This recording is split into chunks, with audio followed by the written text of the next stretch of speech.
basasha in yar intaa soo qaadid ها xagga dambe iska geli حاجة دنبا oo dhankee ah bimacnaa mi qofku meeshu ka saxarooday ee dabada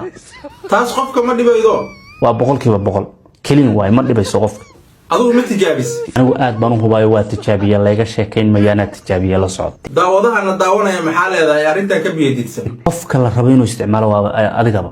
maxaa leedahay marka halkaa iska geli kuna seexo khalaas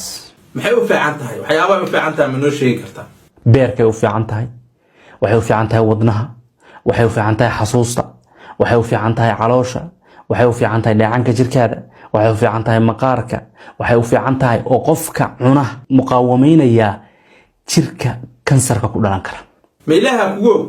aqsim billahi ilaahay baan ku dhaartay ma waxaa leedahay sababaha cudurradaas oo dhan basal yar oo xagga dambe iska gelisaa ka hortagaysa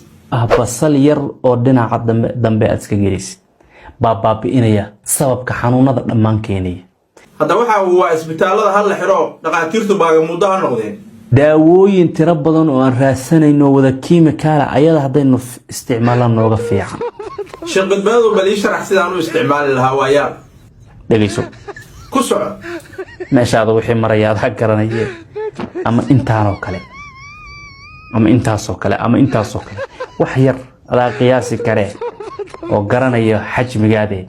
ayaad soo qaadanaysaa kadibna waxaad dhexgelinaysaa saytuunka saliidda saytuunka dhexgelinaysaa muddo 30 daqiiqaad u kaadinaysaa oo ku jiraysaa saliidda saytuunka markaas bashashu sidee noqonaysaa markaas bashashu waa jilicday waxay noqotay mid qurux badan oo dufan badan leh ka bacdi markaas maxaa sameeyaa dalaq iska sii xagga dambe aad ka saxarood taas waa adagtay si kale u isticmaali karay sheegniyo dii kalena isticmaal sida kale caadiga ah ayadoo saasa cun ama ayadoo karsan cuntada ku cun quraacdaada qadadaada cashadaada